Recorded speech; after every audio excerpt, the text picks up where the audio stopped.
The wager slip changed everything. But that came later. First, there was the library, the sarcasm, and a king who thought he could win a game he didn't know he'd already lost. Violet Ashmore was the Royal Library's head librarian, quiet and sharp-witted, perfectly content with her books and her solitude. The Royal Library smelled of old paper and lemon oil, and Violet Ashmore moved through it like she owned the place, because in every way that mattered, she did. She was reshelving returns when the door opened, and she felt the shift in air pressure that meant someone important had entered. She didn't look up. Important people could wait, like everyone else. "I'm looking for The Art of War," a deep voice said, closer than she'd expected. She glanced over her shoulder. Alpha King Damon Mercer stood 3 feet away, golden eyes fixed on her with an intensity that made her stomach flip before she could stop it. She raised one eyebrow, burying the reaction. "Sun Tzu? Little light reading for a Tuesday morning, Your Majesty?" His eyes widened slightly, surprise flickering across his face. Then his mouth curved into a smile that was probably devastating to most people. She refused to be most people. "Know your enemy and know yourself, and you need not fear the result of 100 battles," he quoted.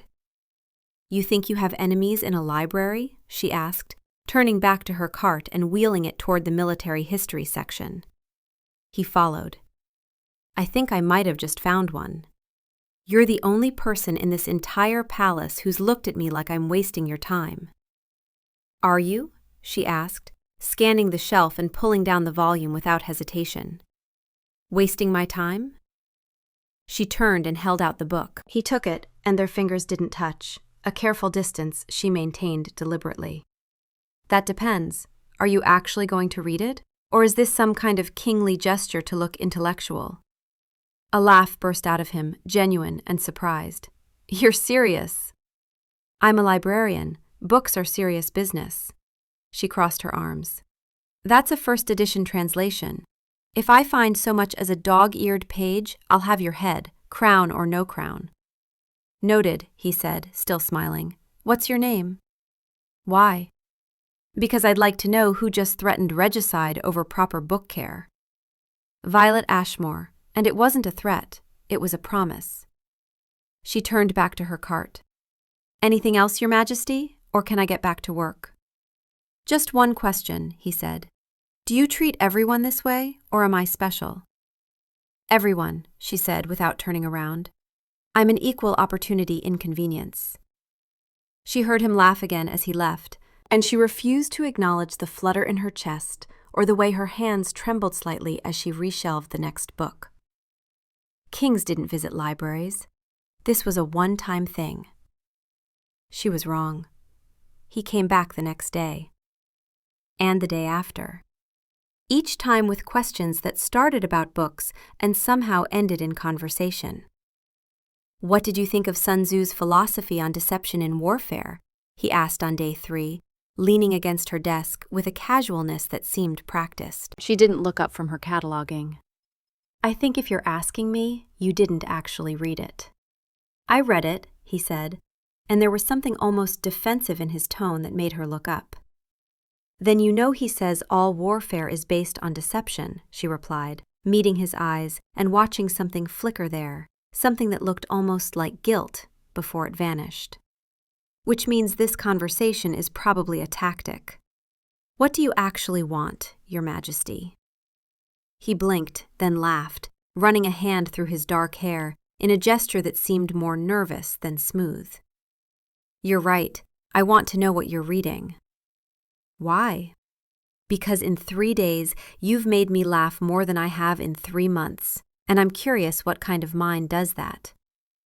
She held up her current book. "Poetry. Roomy. You wouldn't like it." "Try me," he said, pulling out the chair across from her and sitting without invitation. She sighed and opened to a marked page. "Listen to the presences inside poems. Let them take you where they will." She looked up. "It's about surrendering control. Kings don't like that." "Maybe this king is tired of control," he said quietly, and there was something raw in his voice that caught her off guard. Maybe he's tired of everyone telling him what he wants to hear, and no one telling him the truth. The truth about what? Anything. Everything. He leaned forward, and she noticed his hands were clasped tightly together, knuckles white. You look at me like I'm just another patron. Do you know how rare that is? You are just another patron, she said, but her voice was softer now. One who keeps interrupting my work. Then I'll make a deal, he said. Let me take you to lunch, and I'll leave you alone for the rest of the week. That's not a deal, that's a threat with extra steps. It's an offer. 1 meal. I promise to be less of an interruption afterward. She studied him, this powerful alpha king, who was looking at her like her answer actually mattered. And she felt something dangerous stir in her chest. The part of her that wanted to be seen, warring with the part that knew better than to trust pretty words from powerful men. Fine, 1 meal. But if you try to take me somewhere fancy where everyone stares, the deal's off. The kitchens, then, he said immediately. Best food in the palace, and the staff is too busy to care who's eating there. She found herself smiling despite herself. You're stranger than I expected. Good, he said, standing. Tomorrow, noon, kitchen entrance. Don't be late, librarian. Wouldn't dream of it, Your Majesty. After he left, she sat staring at the empty doorway, her heart beating faster than it should, and whispered to herself, This is stupid, Violet. He's a king. You're nobody. This doesn't end well. But she showed up at noon anyway. The palace kitchens were chaos and heat and noise, and somehow it was perfect. They sat at a small wooden table in the corner, bowls of stew and fresh bread between them, and for the first time, Violet saw him as something other than a king. He ate like he was actually hungry, not performing for an audience. Tell me something true, he said between bites. That's a dangerous request. I'm feeling reckless. She considered him. Fine. I think most alphas are compensating for something. All that posturing and dominance nonsense, it's exhausting to watch. He paused, spoon halfway to his mouth, then laughed so hard he had to set it down. You just called out my entire social structure. You asked for truth, she shrugged. Your turn. Tell me something true. His smile faded into something more serious, and she watched him struggle with something internal before he spoke. I'm lonely, surrounded by hundreds of people every day, and I'm completely alone. The honesty in his voice made her chest tighten, and she felt her carefully constructed walls crack slightly. That's because they see the crown, not you. And what do you see? She met his eyes, and the vulnerability there surprised her. This wasn't practiced. This was real. I see someone who reads military strategy when he's anxious, who laughs at sarcasm most people would call disrespectful, who hides in libraries because it's quieter than court. She paused. I see someone who might actually be interesting under all that royal nonsense. Might be? I said interesting, not likable. The jury's still out.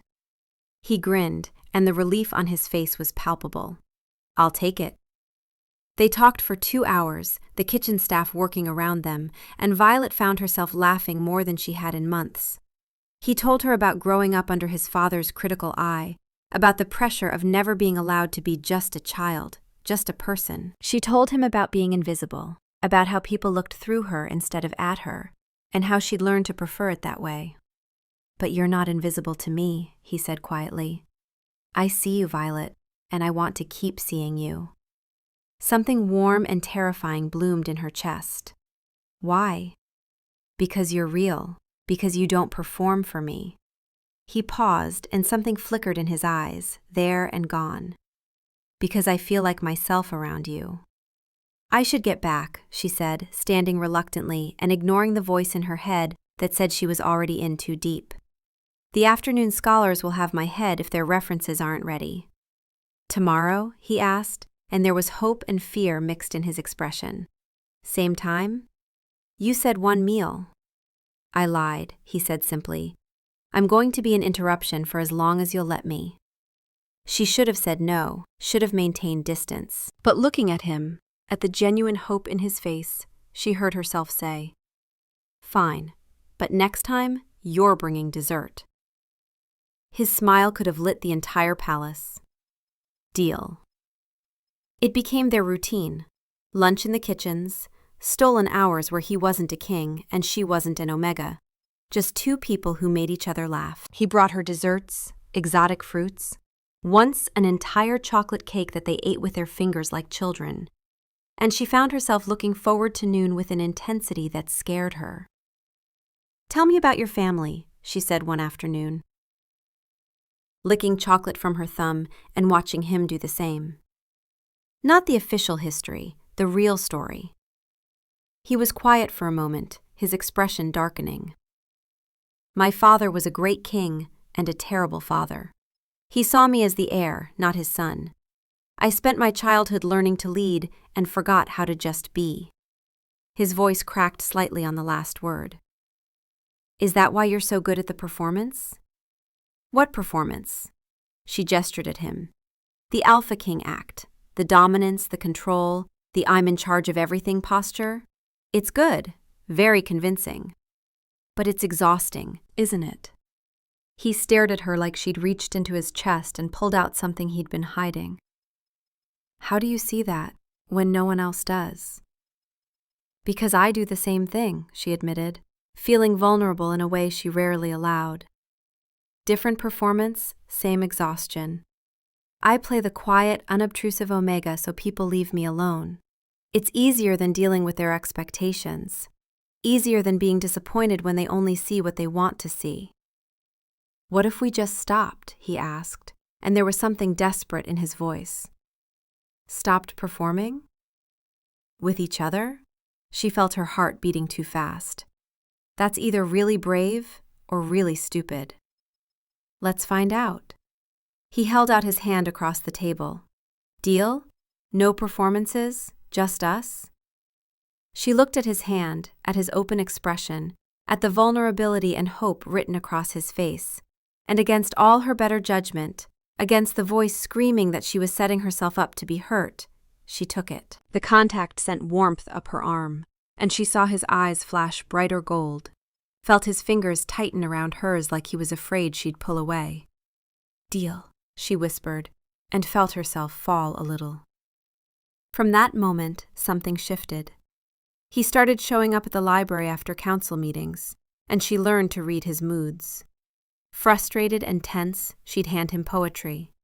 Exhausted and defeated, she'd give him adventure tales. Angry and restless, she'd offer history, something to ground him. This is about a mouse who fights a dragon, he said one evening, looking at the children's book she'd selected with something between amusement and confusion. You're the king. You fight dragons every day, just political ones.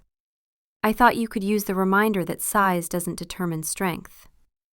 He stared at her for a long moment, and she watched emotions flicker across his face too quickly to name. You're amazing, you know that? I'm practical, she corrected, feeling heat creep into her cheeks and hating that he could make her blush.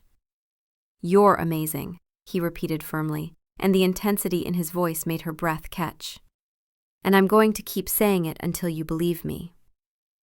One evening, 2 months into their daily meetings, he found her in the library after hours, curled in a window seat with a book, the last light of sunset painting everything gold. She was so absorbed she didn't hear him approach.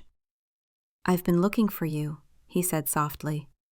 She looked up, startled, and he saw something in her face, something unguarded and soft and beautiful, before she could hide it behind her usual sarcasm. Council run late? She asked. 3 hours of arguing about trade agreements, he said, walking over and surprising himself by sitting on the floor beside the window seat, his back against the wall, suddenly too tired to maintain proper posture. I thought my head would explode. Want me to read to you? The offer was quiet, almost shy, so unlike her usual confidence that he felt something shift in his chest. You'd do that? You look exhausted, and this, she held up the book, is good. Fantasy, adventure, magic, sometimes we need an escape. So she read, her voice soft and steady, and he closed his eyes and just listened. Not to the words, but to the sound of her, the cadence and warmth and safety in it. He felt something in him, something that had been tightly wound for years, finally loosen.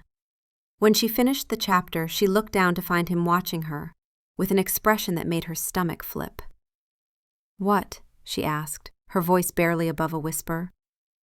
"Thank you," he said simply. "For this. For being exactly who you are." "I don't know who else I'd be," she said, trying for lightness but hearing the tremor in her own voice. "That's what makes you remarkable." He stood slowly, and she found herself standing too, the book forgotten on the seat. They were close, closer than they'd been before, and the air felt charged with something electric and terrifying. "Violet," he said, his voice rough and uncertain. "I need to tell you something." Her heart hammered in her chest, and she felt exposed and vulnerable and desperately hopeful all at once. "Okay." "I think I'm falling for you." "Actually, I know I am. And I need you to know that because I don't want to be the kind of man who hides what he feels."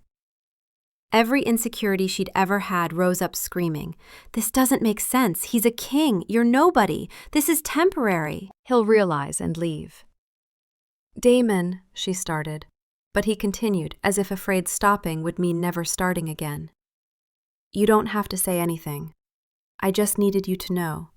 You've become the best part of my day, the only part that feels real, and He stopped, something like fear flashing across his face so quickly she almost missed it. "And I need you to know that whatever this is, it matters to me. You matter to me." She should have been cautious, should have protected herself, but looking at him, at the vulnerability and fear and hope in his expression, she found herself reaching up and touching his face with trembling fingers. He closed his eyes at the contact, like it was everything he'd been hoping for. "You're not falling alone," she whispered, her voice shaking because admitting this felt like standing on a cliff edge. "I'm terrified, and this makes no sense, and I keep waiting for you to wake up and realize I'm not worth this. But I'm falling too." His eyes opened, and the raw emotion there made her breath catch. "You're worth everything," he said fiercely.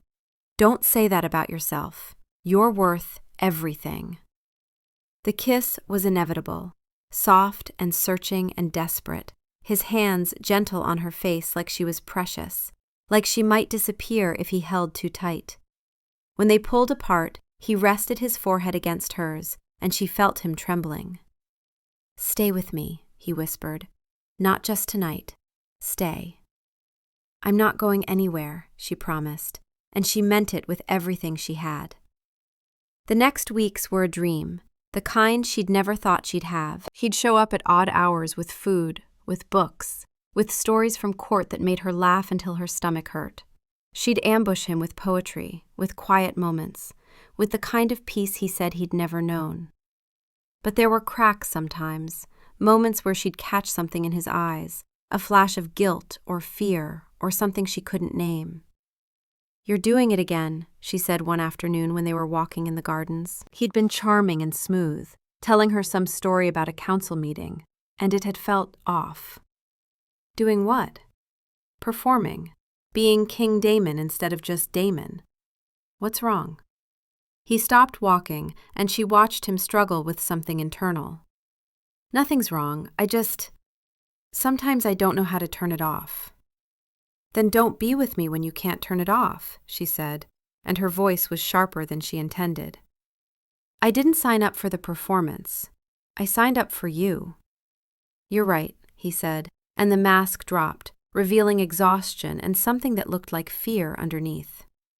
"I'm sorry. Sometimes I get in my own head about whether I deserve this, whether I deserve you." The vulnerability in his admission made her soften immediately. "Hey," she said, taking his hand. "We both have our moments of being idiots. Just be real with me, okay? I can handle real. I can't handle perfect."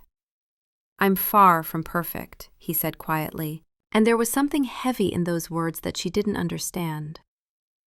2 weeks before winter solstice, he seemed distracted, tense in a way that had nothing to do with council meetings. She'd catch him staring at nothing, his jaw tight, his hands clenched. "What's going on with you?" she asked one evening after he'd been silent for 20 minutes during dinner. "Nothing," he said too quickly. "Just kingdom business." "You're lying."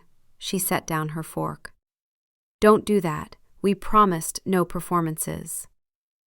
"I'm not—" He stopped, ran his hands through his hair in frustration. "There's just something I need to take care of. It's nothing that concerns you." The words stung more than they should have, and she felt herself pulling back instinctively. "Fine. Keep your secrets." "Violet, don't do that," he said, reaching for her hand. "I'm not keeping secrets, He looked genuinely distressed. "I just need to figure out how to handle something, and then I'll tell you everything. I promise." She wanted to push, but the fear in his eyes stopped her. "Okay," she said finally. "But Damon, whatever it is, you can tell me. I'm not going anywhere." "I know," he said, and his voice cracked slightly. "That's what scares me." She didn't understand what he meant. The truth was, Damon was drowning. The winter solstice was 12 days away, and the bet, which he'd forgotten about for months, had come roaring back into his consciousness when Alistair had cornered him at a council meeting a week ago. 12 days, cousin," Alistair had said with a smirk. "I hope you're planning something spectacular for the finish line. I'm rather looking forward to my crown." The words had hit Damon like ice water. The bet. That bet that he'd made when he was drunk and stupid and didn't know Violet existed as anything other than a challenge. The bet that had stopped mattering the moment she'd raised her eyebrow at him and made him laugh. The bet that he'd buried so deep in his mind he'd actually forgotten about it because what he felt for Violet was so real, so consuming, that the game it had started as felt like a lifetime ago. He'd been planning to tell her, had rehearsed it a dozen times. "Violet, I need to tell you something about how this started. I'm not proud of it, but I need you to know the truth." But every time he tried, the words stuck in his throat. "How did you tell the woman you loved that you'd bet your crown on your ability to make her fall for you? How did you explain that, yes, it started as a game, but it became the most real thing in your life?" She'd leave. Of course she'd leave. She'd think everything was a lie, and how could he prove otherwise? How could he prove that the man who'd made the bet wasn't the man he was now? He'd been carrying the wager slip in his jacket pocket for 3 days, planning to burn it, to destroy the evidence of his shame. Tonight. He'd burn it tonight, and then tomorrow he'd tell her. He'd confess everything and pray she understood. He pulled out the slip for the 100th time, staring at his own handwriting. "I, Alpha King Damon Mercer, bet my crown against Lord Alistair's northern territories that I can make the librarian, Violet Ashmore, fall for me before the winter solstice." The words made him sick. Make her fall for me. Like she was a target, like her heart was a trophy. "Your Majesty," a servant knocked on his door. "Lord Alistair is here, demanding an audience." Damon shoved the slip back in his jacket pocket. "Tell him I'm busy." "He's quite insistent, sir. He says it concerns the upcoming deadline." Darn it. Damon grabbed his jacket and headed to the council room, his mind racing with how to handle Alistair, how to protect Violet from this, how to make this right. The slip stayed in the jacket pocket, in his chambers, on the chair. Forgotten in his urgency to keep Alistair away from Violet. If he'd remembered it, if he'd burned it like he planned, everything would have been different. But he didn't. And fate has a cruel sense of timing. Violet was having a good day. Damon had left that morning for emergency meetings with a neighboring pack, kissing her softly and promising to be back by evening. "I have something important to tell you when I get back," he'd said, his expression serious. "Something I should have told you a long time ago." Sounds ominous, she'd teased, but she'd seen the fear in his eyes, and it had made her nervous. "Is everything okay?" "It will be," he'd said. "I hope it will be. Just know that I love you. Whatever I tell you tonight, remember that I love you more than anything." The words had stayed with her all day, making her anxious and curious. What could be so serious? Was he sick? Was there some political problem that would separate them? By afternoon, she couldn't stand her own spiraling thoughts. She decided to tidy his chambers, a domestic impulse that made her feel close to him when he was away. She was folding one of his shirts, smiling at the way he always left them inside out, when she saw the jacket on the chair. The one he'd been wearing yesterday. Something white peeked from the pocket. She pulled it out absently, expecting a note or a forgotten document. It was old, formal parchment. A wager slip from the Emberwood Club. She frowned, curious, and unfolded it. The words swam before her eyes. Then they sharpened into brutal clarity. "I, Alpha King Damon Mercer, bet my crown against Lord Alistair's northern territories that I can make the librarian, Violet Ashmore, fall for me before the winter solstice." Date stamped, 3 weeks before he first walked into her library. Winter solstice, 10 days from now. Her hands started shaking. The paper fluttered, but she caught it, read it again, her mind refusing to process what was in front of her. A bet. He'd made a bet. On her. By name. With a deadline that was coming up in 10 days. Make the librarian fall for me. Make Violet Ashmore fall for me. Win his cousin's territory. Or lose his crown. "No," she whispered, but the evidence was in her hands, his handwriting, his signature. 3 weeks before their first conversation. This wasn't something that happened during their relationship. This was before. This was the reason for their relationship. Every moment they'd shared crashed through her mind with sickening new context. Him coming to the library, not random. Planned, part of the bet. The lunch invitation, a tactic. The desserts, the chocolate cake they'd eaten with their fingers, a strategy. The no performance deal, the ultimate performance. Every vulnerable confession, every soft moment, every kiss, all of it, moves in a game she hadn't known she was playing. I see someone who reads military strategy when he's anxious. Her own words mocked her. He'd been reading The Art of War because that's exactly what this was. Warfare, deception. She was the enemy to be conquered. All warfare is based on deception. He'd told her that the first day. He'd told her what this was the first day. The room spun. She couldn't breathe. Her chest felt like something was crushing it, like all the air had been sucked out of the world. She'd trusted him. She'd opened up to him in ways she'd never opened up to anyone. She'd shown him every vulnerability, every insecurity, every hidden part of herself. And he'd been running a con the entire time. The pain was physical, a searing agony that started in her chest and radiated outward until every nerve ending was screaming. She heard a sound, realized it was coming from her, a wounded animal noise that she couldn't control. Her wolf, who'd been happy and playful these past months, snarled in rage and betrayal, a vicious fury that matched her own. He'd found every fear she had.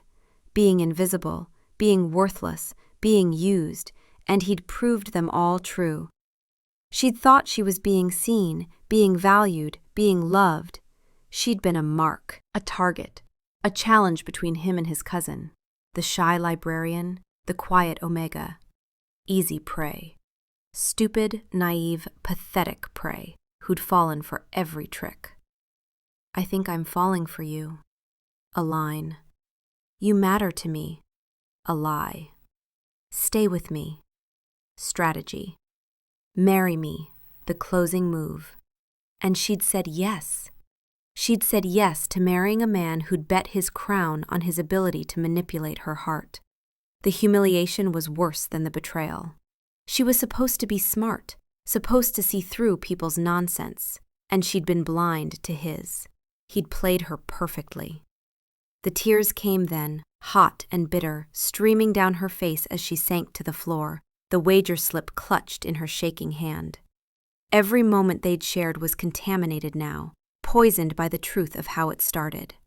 The library readings, the garden walks, the whispered confessions in the dark, all of it, carefully calculated steps in a game to win a bet. She looked at the date again through blurred vision. 10 days until winter solstice. 10 days until he won. Had tonight's important conversation been the grand finale? Was he going to confess the bet with some romantic spin, making it a story about how a game became real love? Was that the plan? Or had he simply been planning to let the deadline pass and never tell her at all, letting her live in ignorance while he laughed with Alistair about his victory? Her stomach lurched, and she barely made it to the basin before she was sick, her body rejecting the reality as violently as her mind. She couldn't breathe, couldn't think, couldn't exist in a world where this was true. But it was true.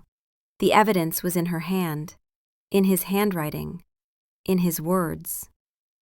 I bet I can make the librarian fall for me. Like she was a thing, a challenge, a game. She stood on numb, shaking legs. Her movements were mechanical, distant, like she was watching someone else's body move. She walked to his bed. The bed where he'd held her and whispered that she was worth everything. The bed where she'd felt safe and wanted and loved. All lies, all performance, all part of the game. She smoothed the crimson comforter with trembling hands. Then she placed the wager slip directly in the center of his pillow, white on red, accusation on silk. There was nothing to say. No confrontation would change the words written in his hand. No explanation could erase the fact that this had all been a bet. She turned and walked out of his chambers, out of the palace, out of the life she'd been stupid enough to believe in. She didn't pack, didn't leave a note, didn't look back. The wager slip said everything that needed to be said. She ran, not walked, ran, through the palace corridors, past startled guards and servants, her vision blurred with tears, her chest heaving with sobs she couldn't control. She made it to the gates before her legs gave out, collapsing against the stone wall. And the guard on duty, an older beta who'd always been kind to her, rushed over. "Lady Violet? What's wrong? Are you hurt?" She couldn't speak, couldn't form words, just shook her head and forced herself to stand, to keep moving, because if she stopped, she'd shatter completely. "I need to leave," she managed. "Now. Please." He must have seen something in her face because he didn't ask questions, just called for a horse and helped her mount despite her shaking hands. She rode through the night, not caring about direction, just needing distance between herself and the palace, between herself and him, between herself and the stupid girl who'd believed in fairy tales. By dawn, she was at Aunt Ilara's cottage, falling off the horse and stumbling to the door. Ilara took one look at her and pulled her inside without a word. "He didn't," Ilara started, fury and fear in her voice, but Violet shook her head. "Worse," she whispered, her voice destroyed from crying. "It was all a lie. All of it. It was a bet, Aunt Ilara. He bet his crown he could make me fall for him. It was a game." And then she broke completely, sobbing in her aunt's arms like a child, great wrenching sobs that shook her entire body. Ilara held her, rocking her gently, making soothing sounds, but nothing helped. Nothing could help. She'd given him everything, her trust, her heart, herself, and he'd been playing a game the entire time. "I've got you," Ilara whispered fiercely. "I've got you, sweetheart. You're safe now. He can't hurt you anymore." But that was a lie too, because he could hurt her. He was hurting her. The pain was endless and consuming, and she didn't know how to survive it. She cried for 3 days, not gentle tears, but violent, body-shaking sobs that left her exhausted and hollow. She couldn't eat, couldn't sleep without nightmares of his smile, his touch, his voice saying, "I love you," in that earnest way that she'd believed. Every moment was torture, every breath was agony. She'd been destroyed before, dismissed and overlooked and undervalued, but she'd never been shattered like this. Because she'd never given anyone the power to shatter her, until him. Damon returned to the palace at sunset, exhausted from the emergency meeting, but lighter than he'd felt in weeks. He'd made his decision. Tonight, he'd tell Violet everything. He'd confess the bet, explain how it had stopped mattering, and pray she understood. He'd even drafted what he'd say, rehearsed it during the ride back. Violet, I need to tell you how this started, and it's not going to be easy to hear. 3 months ago, I made the worst decision of my life. I made a bet with Alistair that I could make you fall for me before winter solstice. I was drunk and stupid and arrogant, and I'm not making excuses. But the moment I met you, really met you, the bet stopped existing. Everything we've been, everything we've shared, that's real. I love you. I fell in love with you. And I should have told you this months ago, and I'm a coward for waiting. But I'm telling you now because you deserve the truth. It sounded terrible. It was terrible. But it was the truth, and she deserved that. He took the stairs 2 at a time, calling her name, eager to get this over with, to confess and face whatever came next. His chambers were silent. The wrongness hit him immediately. She wasn't curled in his chair with a book, wasn't organizing his chaotic desk, wasn't there. And then he saw it. White paper on crimson silk. His blood turned to ice. No, not like this. He crossed the room in 3 strides and picked up the slip with hands that had started shaking. The wager slip. The one he'd been carrying, planning to burn. The one he'd forgotten about in his rush to deal with Alistair. She'd found it. No, he said aloud, his voice breaking. No, Violet, no.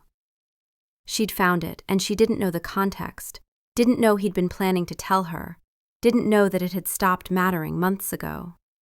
All she knew was what was written here, that he'd bet his crown on her heart, that she'd been a game. His knees gave out and he hit the floor, still clutching the slip, his worst nightmare materializing in his hands. I, Alpha King Damon Mercer, bet my crown against Lord Alistair's northern territories that I can make the librarian Violet Ashmore fall for me before the winter solstice. The words he'd written in a moment of drunken arrogance mocked him. Make her fall for you. Win the bet. The clinical cruelty of it hit him like it was the first time he was reading it. This is what she saw. This is what she thought he was. A monster who'd used her, manipulated her, made her trust him as part of a game. And he had. At the start, he had. The fact that it became real didn't erase how it began. His wolf was howling, a sound of pure anguish that tore through him. Our mate. You hurt our mate. You did this. The pain in his chest was physical, suffocating.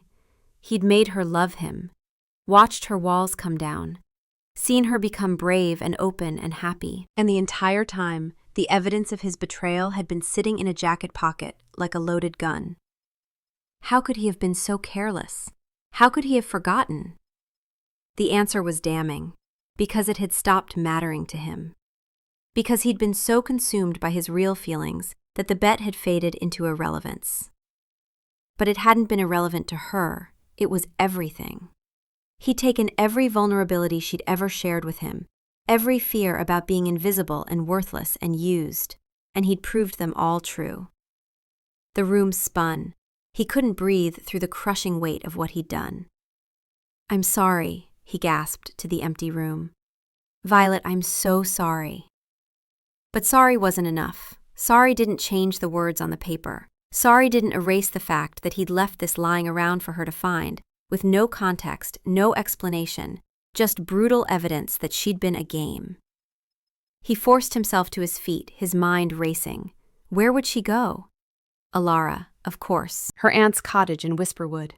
He had to get to her, had to explain, had to make her understand that yes, it started wrong, but what they became was real. He ran. Through the palace, shouting orders he barely registered, demanding a horse, his fastest mount. Marcus appeared, concerned and confused. Your Majesty, what's happened? I need to get to Whisperwood, now. But the council meeting tomorrow. Cancel it. Cancel everything. Damon's voice was raw, desperate. "I've done something unforgivable, and I need to make it right." He rode through the night, pushing his horse to the limit, and every mile was torture. He kept seeing her face in his mind, imagining the moment she'd read those words, the betrayal and pain that must have torn through her. He'd done that. He'd caused that. The man who loved her more than anything had destroyed her. By the time he reached the cottage 2 days later, exhausted and desperate, dawn was breaking. He dismounted on shaking legs and approached the door, his heart hammering so hard he thought it might break through his ribs.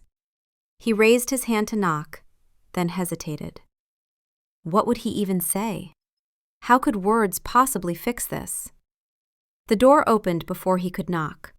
Aunt Alara stood there, and the look on her face was pure, concentrated fury. "You have a lot of nerve showing up here," she said, her voice deadly quiet. "I know, Ilara, I know. But I need to see her. Please. I need to explain." "Explain how you made a bet on my niece's heart? Explain how you manipulated the strongest woman I know into trusting you? Explain how you made her cry for 3 days straight until she couldn't breathe?" Each word was a blow, and he took them, deserved them. "Yes, all of that. I need to tell her the truth, all of it, please." "The truth?" Ilara's laugh was bitter. "You mean more lies? More pretty words to manipulate her?" "No, the truth. That I started wrong but that I love her, that it became real. That I was planning to tell her everything before she found out like this." "Planning to tell her," Ilara repeated, her voice dripping with contempt. "How noble. When were you planning this confession? After the deadline passed and you'd won?" "No!" the word burst out of him. "I was going to tell her that night. I'd been carrying that slip for 3 days trying to work up the courage. I forgot it when I left for the meeting. I was going to tell her everything when I got back." "And that's supposed to make this better?" "No, nothing makes this better. But she deserves to hear it from me. She deserves to decide what to do with the truth, not just the evidence." Ilara stared at him for a long moment, her jaw tight. Then she stepped aside, and he saw she was shaking with barely controlled rage. "You have 5 minutes. If she tells you to leave, you leave immediately. Understood?" "Yes, thank you." He stepped inside, his heart in his throat. The cottage was warm and cozy, smelling of herbs and bread, and sitting in a chair by the fire, wrapped in blankets, was Violet. She looked like a ghost of herself, pale, thin, her eyes hollow and red-rimmed. When she looked up at him, the devastation in her gaze nearly brought him to his knees. This was his work, his doing. "Why are you here?" Her voice was a rasp, destroyed from crying, and hearing it broke something in him. "To tell you the truth. All of it." "I know the truth." She held up the wager slip, and he realized she'd been holding it this whole time, clutching it like evidence at a trial. "I read it." "That's part of the truth," he said, forcing himself to stay standing, to not collapse under the weight of her pain. "Please, Violet, let me explain everything." "Explain what?" Her voice rose, cracking. "Explain how you and your cousin made a game out of me?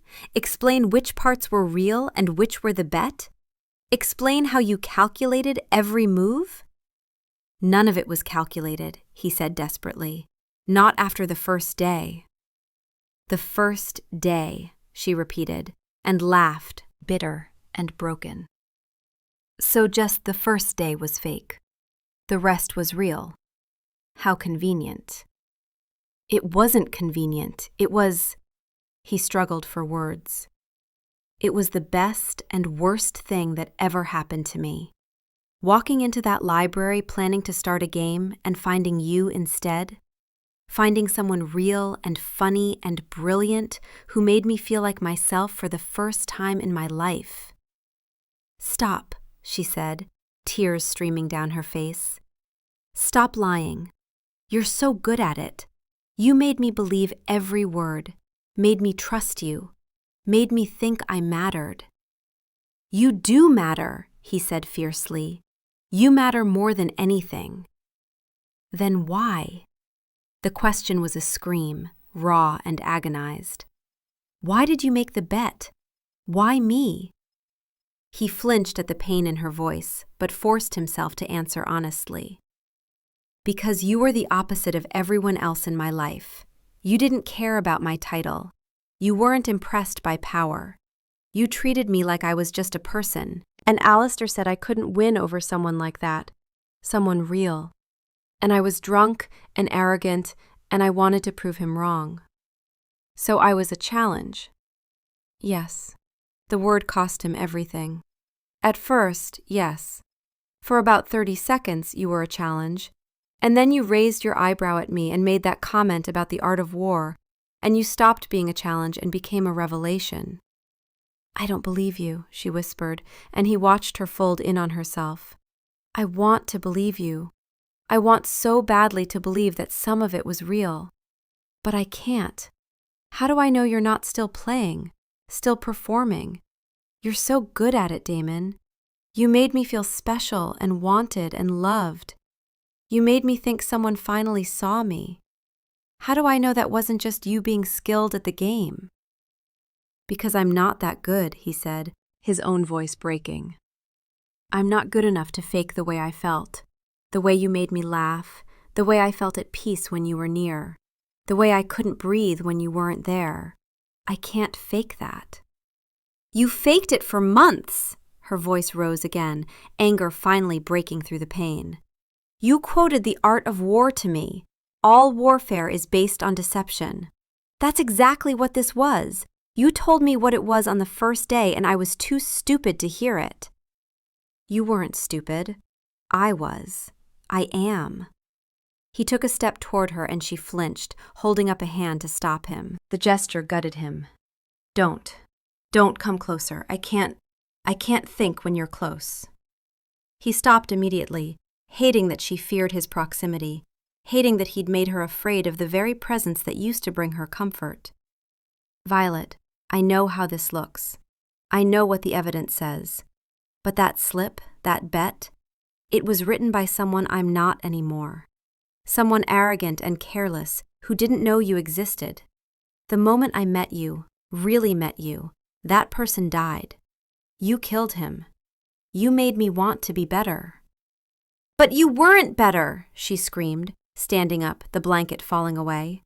You were exactly who that bet said you were. An arrogant king playing games with people's hearts. You took everything I feared about myself and you used it against me. You found every vulnerability and you weaponized it. You're right, he said, and the admission seemed to surprise her. You're absolutely right. I did use your fears. I did find your vulnerabilities. And I am exactly the arrogant fool who made that bet. But I'm also the man who fell completely, irrevocably in love with you. Both things are true. How can both things be true? She demanded, tears streaming down her face. How can you love someone you bet on? Because what I felt stopped being about the bet, he said desperately. The deadline is in 10 days, and I forgot about it completely. I forgot because I was so consumed with actually loving you that the game it started as didn't exist anymore. I was planning to tell you. That night when I got back, I was going to confess everything. You were planning to tell me? She repeated, her voice flat with disbelief. When? After you'd already won? After the deadline passed? Before, he insisted. I'd been carrying that slip for 3 days, trying to work up the courage. I was going to burn it and then tell you the whole story. I forgot it in my rush to keep Alistair away from you. I was trying to protect you from him mentioning it before I could explain.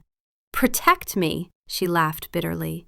You destroyed me and you want credit for trying to protect me? No, I don't want credit for anything. I just want you to know that I was trying, that I knew I'd messed up and I was trying to make it right. Too late, she said, her voice breaking. You're too late, Damon. I already know. I already found out the worst way possible, and now nothing you say can make me believe it was ever real. You took every moment we shared and you poisoned it. The lunches, the chocolate cake, the library readings, the proposal. All of it's contaminated. I can't look at any of it without seeing that slip of paper." "I know," he said, and his own tears finally fell. "I know I ruined everything. I know I don't deserve forgiveness. But Violet, I'm begging you to hear me. What we had was real. My love for you is real. I'm not performing. I'm not playing a game. I'm just a man who made the worst mistake of his life and lost the only person who ever made him feel whole." She looked at him, and for a moment he saw uncertainty flicker in her eyes, a desperate hope that maybe some of it was real. Then it died, extinguished by the weight of evidence. "I can't," she whispered. "I can't believe you. I can't trust you. I can't do this." "Then let me prove it," he said. "Let me show you through my actions, not my words. Let me spend every day proving that what I feel is real." "I don't want your proof," she said. "I want you to leave. I want you gone. I want to stop hurting, and I can't do that while you're here." Every instinct screamed at him to refuse, to fight, to demand she listen. But he'd already taken too much from her choice, her agency, her trust. He wouldn't take this too. "I'll leave the cottage," he said, his voice steady despite the agony radiating through him. "But I'm not leaving Whisperwood. I'm not leaving you." He looked at her directly, pouring everything he felt into his gaze. "I love you, Violet Ashmore. I know you don't believe me. I know I have to prove it. And I will. Every day, for as long as it takes. I'm not asking for forgiveness. I'm not asking for another chance right now. I'm asking you not to shut me out completely. I'll wait. However long it takes, I'll wait." "I don't want you to wait," she said, but her voice lacked conviction. "I want you gone." "I know," he said softly. "But I'm not going far." He turned and walked to the door, each step feeling like death. At the threshold, he paused and looked back at her one more time. She was standing there, wrapped in blankets, tears streaming down her face, looking lost and broken and beautiful and destroyed. He'd done that. "I'm sorry," he said, and the words were completely inadequate. "I'm so sorry, Violet. And I love you. That's the one true thing I have left." Then he walked out into the cold morning, and the door closing behind him sounded like the end of the world. He found the abandoned shepherd's hut that afternoon. It was barely shelter, 4 crumbling stone walls and a roof that leaked in 3 places, but it was close enough to see the cottage through the trees and far enough to give her space. He had no belongings, no supplies, nothing but the clothes on his back and the crushing weight of his guilt. That first night was the longest of his life. He sat on the cold stone floor, his back against the wall, and stared at nothing. The pain in his chest was constant and suffocating, and he realized it was her pain. Not some mystical bond, but the simple fact that he'd learned to recognize her emotions, to feel them as his own, and right now she was shattered. Because of him. He didn't sleep. Couldn't sleep. Every time he closed his eyes, he saw her face when she'd looked at him, the devastation and betrayal written there. By the time dawn came, he'd made his decision. Words had failed. His charm had failed. Everything he was as king, as alpha, as the man he'd been, had failed. So he would become something else. He would show her through action, through humility, through patient devotion, that his love was real. He would wait, however long it took. The first week was establishing routine. He woke before dawn and chopped firewood, leaving a neat stack on Alara's porch before the sun rose. He never knocked, never called out, just left the offering and retreated. He found tools in an old shed and started repairing things around the property. The sagging fence, the loose shingles on the roof, the broken gate. Silent labor that asked for nothing in return. Every day at noon, he walked to the cottage and stood by the garden gate for exactly 5 minutes, not speaking, not calling for her, just standing there, visible, present, keeping his word. The door never opened, but he stood his 5 minutes every single day, rain or shine, and then walked away. It wasn't enough. It would never be enough. But it was all he had to offer. On the 8th day, Alara came out during his noon vigil. She walked to the gate, 2 steaming mugs in her hands, and studied him with an expression that was equal parts contempt and pity. "What exactly do you think you're doing, boy?" "Keeping my word," he said simply. "I told her I'd wait." "You're standing in the cold like a fool. This doesn't prove anything." "It proves I'm here, that I'm not running, that I meant what I said." She handed him a mug of bitter tea, and he took it with hands that shook from cold. "She's not well," Alara said, and her voice was hard. "She doesn't eat, barely sleeps, just sits by the fire holding that paper. The strongest woman I know, and you broke her." The words hit him like physical blows, and he had to close his eyes against the pain. "I know."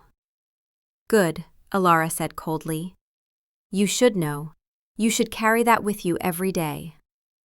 "I do," his voice cracked. "Every moment. I would give anything to take it back, anything to undo it." "But you can't," she said flatly. "You can't undo it. You can only live with what you've done." "I know that too." They stood in silence for a moment, and he thought she'd leave. Instead, she said, "The western fence is coming down. The weight of the snow is too much for the old posts. If you're going to lurk around my property, make yourself useful." It was the smallest crack in the ice, and he grabbed onto it like a lifeline. "I'll fix it today." "See that you do." She took the empty mug from his hands and walked back to the cottage, leaving him standing there with something that almost felt like hope. He spent the rest of the day on the fence, his hands raw and bleeding from the cold and the work, and he'd never been more grateful for physical pain in his life. It was something concrete, something real, something other than the endless emotional agony. Week 2, Week 3. Winter deepened, snow falling thick and heavy, but he never missed a day. Noon vigil at the gate, firewood on the porch, repairs wherever he found them needed. His body adapted to the brutal routine, muscles hardening, hands becoming calloused, his soft king's body transforming into something more weathered and real. Marcus came with guards at the end of Week 3, concerned and bewildered. "Your Majesty, the council is demanding your return. There are decisions that need to be made." "Make them," Damon said, not looking up from the wood he was splitting. "You have my authority." "But I'm not leaving, Marcus. I'm staying here, for as long as it takes." Marcus stared at him, at the ramshackle hut, the simple clothes, the rough state of him. "How long might that be?" "I don't know. Months? Years? Forever if that's what she needs." "You're serious." "I've never been more serious about anything in my life." Damon finally looked at his beta, his friend. "I love her, Marcus. I destroyed her. And I'm going to spend every day proving that what I feel is real. You can run the kingdom. You're good at it. Better than me in some ways. But I can't come back. Not until she's ready. Not until I've made this right." Marcus was quiet for a long moment. Then he said, "I'll take care of it. But I'm leaving a small guard detail at the edge of the woods. For your protection." "Fine, but keep them out of sight. I don't want her to feel watched." "Understood." Marcus gripped his shoulder briefly. "For what it's worth, Your Majesty, I hope she forgives you." "I don't deserve it," Damon said simply, "but I hope so too." One morning in Week 5, as he was chopping wood, he heard a sound and looked up to see Violet standing on the cottage porch. Their eyes met for the first time since that terrible morning. She looked thin and tired, her face pale, but there was something in her gaze that wasn't quite as dead as before. He froze, afraid to move and break the moment. She stared at him for what felt like an eternity. Then, slowly, she turned and went back inside, and the door clicked shut. But she'd looked at him. She'd seen him and she hadn't run. The knowledge kept him warm for days. Week 7. The first thaw. He was working in cold rain, repairing the chicken coop roof, when he saw movement. Violet walked out with something in her hands, set it on a stump near where he was working, and walked away without a word. He waited until she was back inside, then approached. A jar of soup, still warm, seasoned with herbs only she knew he liked. His hands shook as he picked it up. She'd made him something. She'd thought about what he'd like. It wasn't forgiveness, but it was acknowledgement. He ate it slowly, savoring every bite, and it was the best thing he'd tasted in months. Week 9. Spring was beginning to peek through winter's grip, hesitant and fragile. He was fixing the gate when she came out and stood 20 feet away, her arms crossed. "You're doing it wrong," she said, her voice rough from disuse but strong. Clear. He nearly dropped his tools. It was the first time she'd spoken to him since the cottage. "What?" he managed. "The hinge angle. It needs to be steeper or the gate will drag again in a week."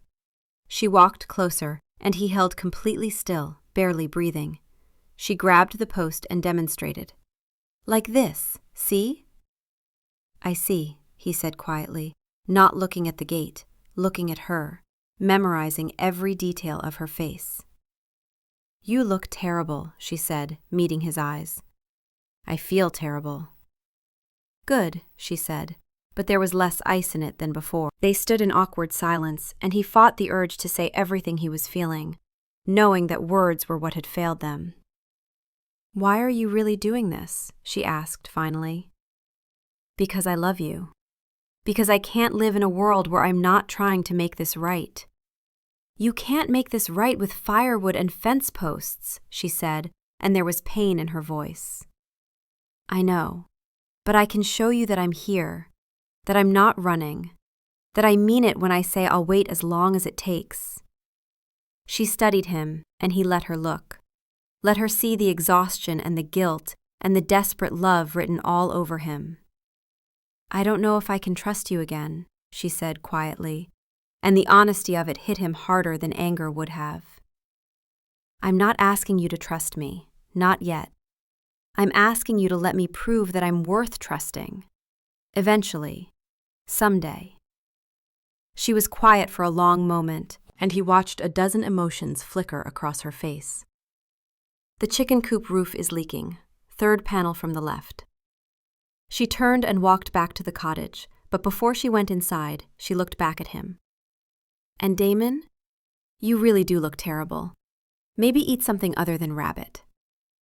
The door closed, but he stood there, a smile breaking across his face for the first time in months. She'd talked to him. She'd criticized his work and worried about him eating. It was something. It was everything. Week 12. Spring was fully arriving, the world turning green and alive. Violet started taking short walks outside, and he'd see her moving through the garden, tending to the herbs, feeding the chickens. He never approached during her walks, but he'd stop whatever he was doing and watch until she was safely back inside, a silent guardian. She knew he watched, and she let him. One afternoon, she sat on a bench outside the cottage while he split wood nearby. They existed in the same space without speaking, a tentative coexistence that felt miraculous after months of silence. "Tell me about the bet," she said suddenly, and he nearly dropped the axe. He set it down carefully and sat on the ground a respectful distance away. "What do you want to know?" "Everything. The whole truth, not the sanitized version. I want to know exactly how much of a fool I was." "You weren't a fool," he said immediately. "I was. You were brilliant and trusting and brave. I was the fool." "Tell me anyway." So he did. He told her about Alistair's taunting, about the whiskey and the rivalry and the stupid, arrogant impulse that had made him say yes. He told her about walking into the library with strategies planned, about how all of it had evaporated the moment she'd raised her eyebrow at him. "When did it stop being a bet?" she asked, her voice carefully neutral. "That first conversation," he said honestly. The moment you made that comment about the art of war, I forgot every tactic I'd planned. You were funny. You were real. You didn't perform for me.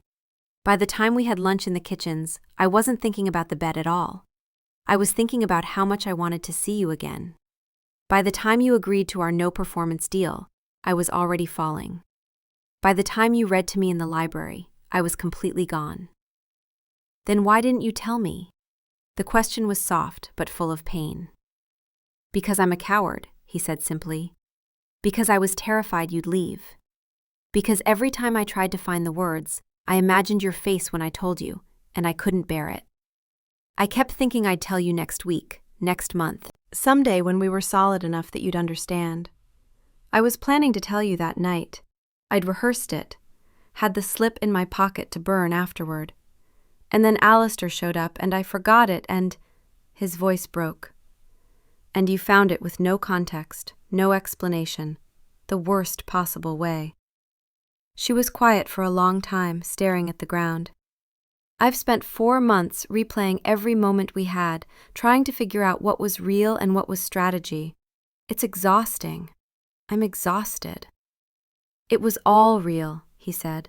Every laugh, every conversation, every kiss. I wasn't skilled enough to fake the way I felt about you. I'm barely skilled enough to be honest about it now. I want to believe you, she whispered, and the naked vulnerability in her voice made his chest ache. Then let me keep proving it. Let me show you every day that I'm not going anywhere.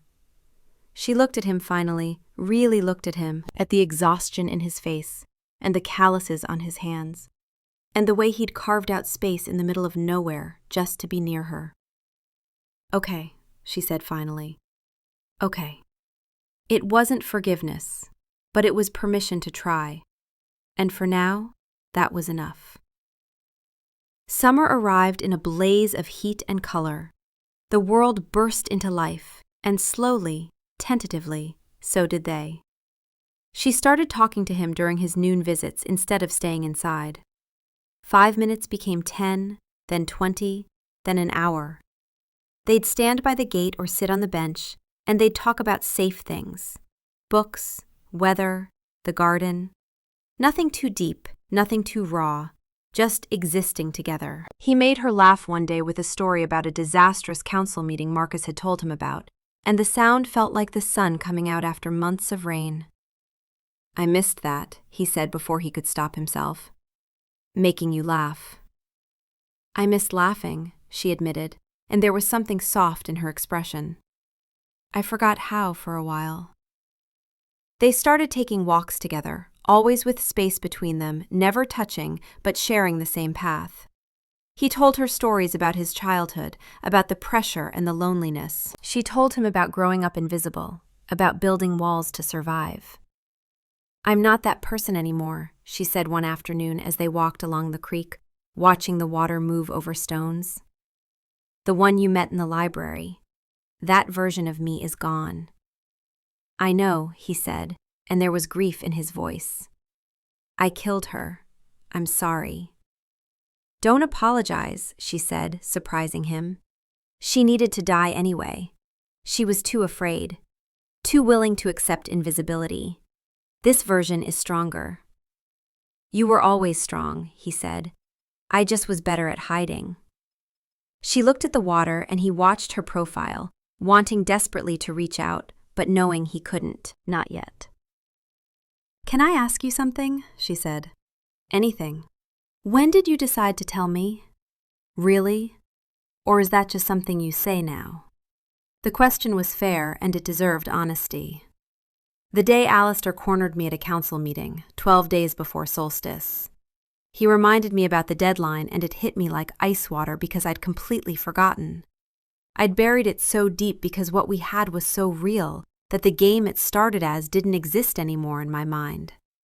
But he brought it back, and I realized I had to tell you before the deadline passed, or it would look like I'd deliberately hidden it until after I'd won. So you decided to tell me to protect yourself, she said, and there was hurt in her voice. No, I decided to tell you because you deserved the truth, and I was a coward for not telling you sooner. I carried that slip in my jacket for 3 days, trying to work up the courage. I'd rehearsed what I'd say, how I'd explain. I was going to burn it and then confess everything that night when I got back from the meeting. But you forgot it. I forgot it because I was trying to keep Alistair away from you. He was threatening to tell you himself, to make a spectacle of it. I was panicking, trying to manage him, and I left in a rush and… He stopped, shook his head. I'm not making excuses. I forgot it. I was careless with something that could destroy you, and that's on me. She was quiet for a long moment. I believe that you were going to tell me. The words hit him like a gift. You do? I believe you were going to tell me. I believe the bet stopped mattering to you. I believe you fell in love with me. She turned to look at him and there were tears in her eyes. But Damon, that doesn't erase how it started. That doesn't change the fact that you targeted me, that you saw me as a challenge, that you made a game out of my heart. I know, he said, his own voice thick. I know it doesn't erase it. Nothing will. I just hope that someday the love will matter more than the bet, that what we became will outweigh how we started. Maybe, she said quietly. Maybe someday. One evening in late July, she found him sitting outside his hut, staring at the sunset.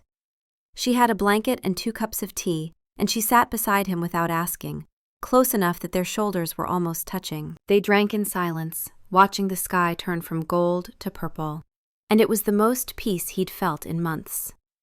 I've been thinking, she said as the first stars appeared. About the fact that you've been living in a shack for 7 months because I told you to leave. I'd live here for 7 years if that's what it took, he said simply. That's either very romantic or very concerning, and I can't decide which, she said, and there was a hint of her old humor in it that made his heart soar. Probably both, he admitted. I think I'm ready, she said quietly. Ready for what? To stop being so angry. To stop punishing you. She turned to look at him. I'm not saying I'm healed. I'm not saying I trust perfectly. But I'm saying I see what you've done. The work, the waiting, the patience. And I think we might be worth fighting for. We're definitely worth fighting for, he said, his voice rough with emotion. She shifted closer, and slowly, carefully, like approaching a wild animal, she leaned her head on his shoulder. He went completely still, afraid to breathe, afraid to ruin this fragile moment of trust. Is this okay? She whispered. This is everything, he managed. They sat like that until the stars filled the sky, not speaking, just being. Together, healing. When she finally stood to go back to the cottage, she paused and looked down at him. Tomorrow we should talk. Really talk. About everything. Whatever you need, he said. I'm not going anywhere. She smiled, small and tentative, but real. I know. And for the first time in 7 months, he believed they might actually make it through this. The real turning point came in August. Lord Alistair arrived at the cottage unannounced, riding a fine black stallion with 2 guards flanking him. Damon was chopping wood when he saw them approach, and everything in him went cold with rage. Alistair dismounted and sauntered toward the cottage, that familiar sneer on his face. Well, well, cousin, he drawled, taking in Damon's simple clothes and rough appearance. I heard rumors but didn't believe them. The great Alpha King, living like a rogue. All for a little Omega librarian. You really committed to the role. Damon straightened slowly, the axe loose in his hand, every muscle in his body coiled with barely restrained violence. Alistair, you're not welcome here. Leave. Now. I don't think so, Alistair said, his eyes glinting with malice. I came to collect on our wager. You see, the solstice came and went 8 months ago. You may have won her over, but you didn't keep her. She ran. By my accounting, you lose. The crown is mine. The door to the cottage opened, and Violet stepped out onto the porch. Damon's heart seized. He didn't want her anywhere near this, near Alistair's poison. Alistair's gaze landed on her, and his sneer widened. "Ah, there's the little prize now. Tell me, dear, was the king's performance convincing? Did he sweep you off your feet with pretty words and romantic gestures? Such a shame you discovered the truth. Must have been quite the disappointment to learn you were just a bet." Damon moved before he could think, crossing the distance in 2 strides and grabbing Alistair by the front of his expensive tunic, lifting him slightly off the ground. His wolf surged forward, dominance and rage pouring off him in waves. "You will not speak to her," he snarled, his voice dropping to that deep alpha command that made Alistair's guards instinctively step back. "You will not look at her. You will not breathe in her direction." Alistair's sneer faltered, his face going pale as he felt the full weight of Damon's fury. Damon's own guards emerged from the tree line, weapons drawn, surrounding Alistair's men. "The bet is void," Damon continued, his voice deadly soft. "It was voided the moment I realized what I'd actually found. She's not a prize. She's not a conquest. She's the woman I love, and you will show her respect, or I will tear you apart with my bare hands. Crown be hanged." He shoved Alistair back, and the man stumbled, catching himself but looking genuinely shaken. He'd come expecting broken people, a shattered romance he could mock. He'd found something else entirely. Violet's voice rang out, clear and strong, cutting through the tension. "The only thing you won, Lord Alistair, was proof of your own pathetic nature." Alistair turned to stare at her, surprise flickering across his face. She walked down the porch steps, her spine straight, her gaze cold as steel.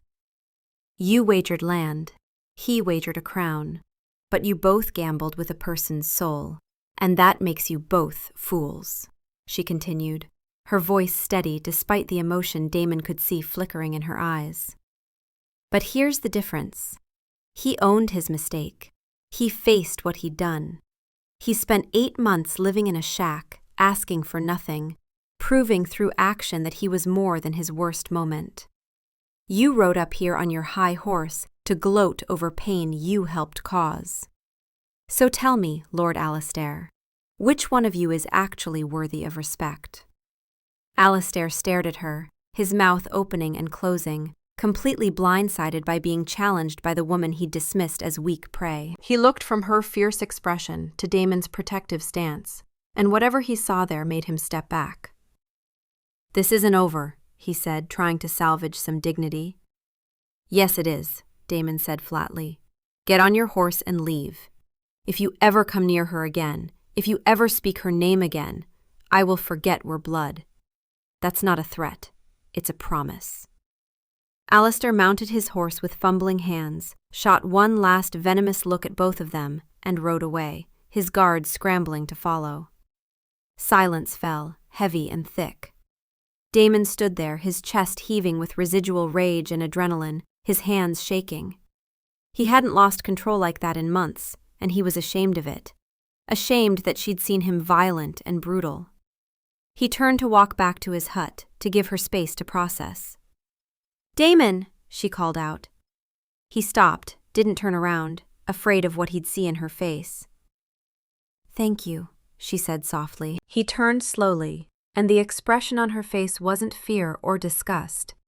It was something else, something like understanding. "For what?" "For defending me, for meaning it, for showing me that some things are real."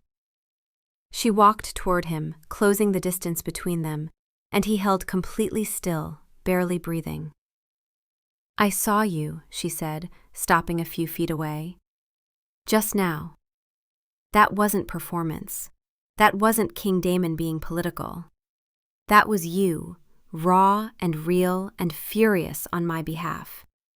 That's what I needed to see." "I never want you to see me lose control like that," he said. It was real," she interrupted, "and that's what matters. The bet was a game.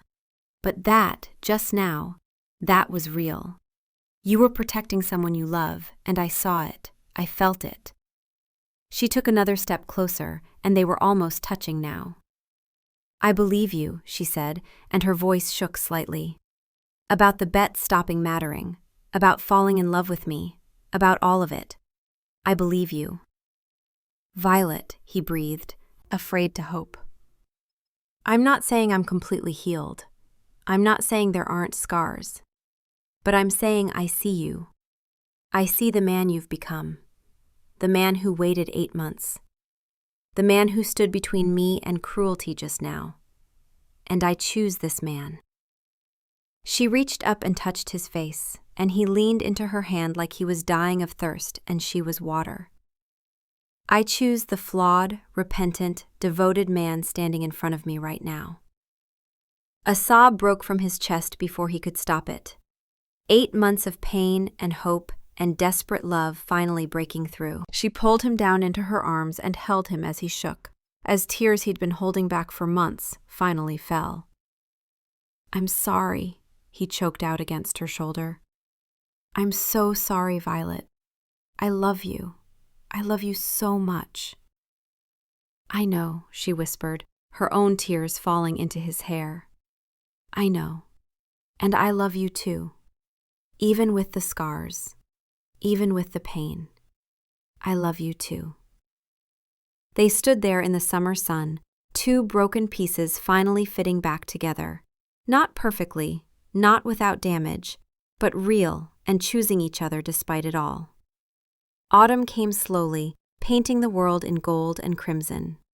Violet spent more time at the hut, helping him weatherproof it for another winter, and he spent more time at the cottage, sharing meals with her and Alara. They rebuilt their relationship piece by piece, with honesty and intention, and hard conversations that didn't always go smoothly. "I need you to understand something," she said one evening as they walked by the creek. "There are going to be days when I remember, and it's going to hurt all over again. Days when I doubt, when I'm afraid you're performing." "I know," he said. "And on those days, you tell me. You ask me whatever you need to ask. I'll answer honestly, every time. Even if it hurts? Especially if it hurts. No more secrets, no more cowardice." She nodded, and they walked in comfortable silence for a while before she spoke again. "Tell me about what you would have said, that night when you were planning to confess." He took a deep breath. "I would have told you that 3 months earlier, I'd made the worst decision of my life. That I'd bet on your heart when I didn't even know you existed as a real person. I would have told you that the moment I met you, the bet stopped existing. That I fell in love with you so completely that I buried the shame of how it started. I would have told you I was a coward for not confessing sooner, that I was terrified of losing you, but that you deserved the truth more than I deserved to keep you."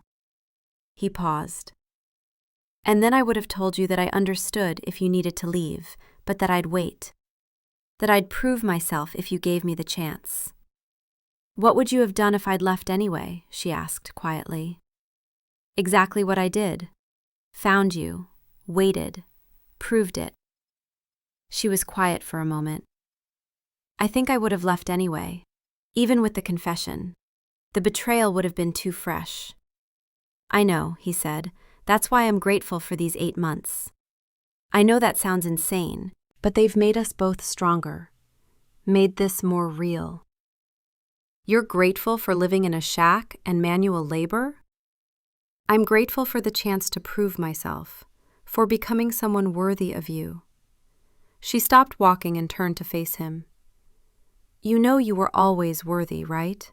The bet was a mistake, a terrible one, but it doesn't define your entire worth."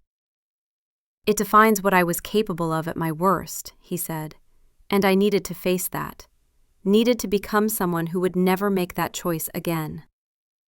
"And are you?" she asked. "Are you that person now?" "I'm trying to be," he said, "every day. Will you help me? Will you call me out when I'm being an idiot? Keep me honest? Make sure I never forget what almost losing you felt like?" "Yes," she said simply. "If you'll do the same for me. Keep me from hiding, from running when things get hard." "Deal," he said, and held out his hand. She took it, and this time when their fingers intertwined, it felt like a promise. A new one built on truth. One evening in October, nearly a year after she'd left the palace, they sat by the fire in the cottage. Elara had gone to bed early, leaving them alone in the warm, comfortable space. "I have something for you," he said, and pulled out a small wooden box from his pocket. She looked at it warily. "Damon, it's not what you think. Or maybe it is. Just look." She opened it slowly. Inside was a simple silver ring engraved with words. She pulled it out, tilting it toward the firelight to read.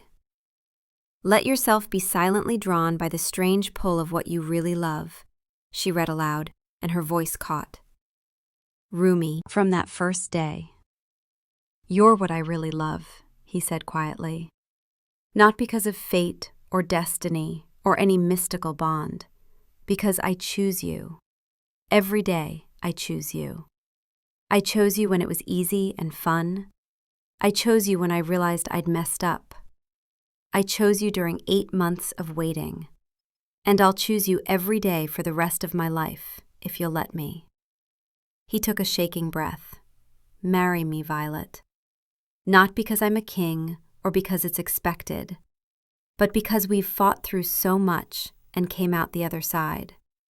Because we know each other's worst and we're still here. Because I love you and you love me, and that's all that matters."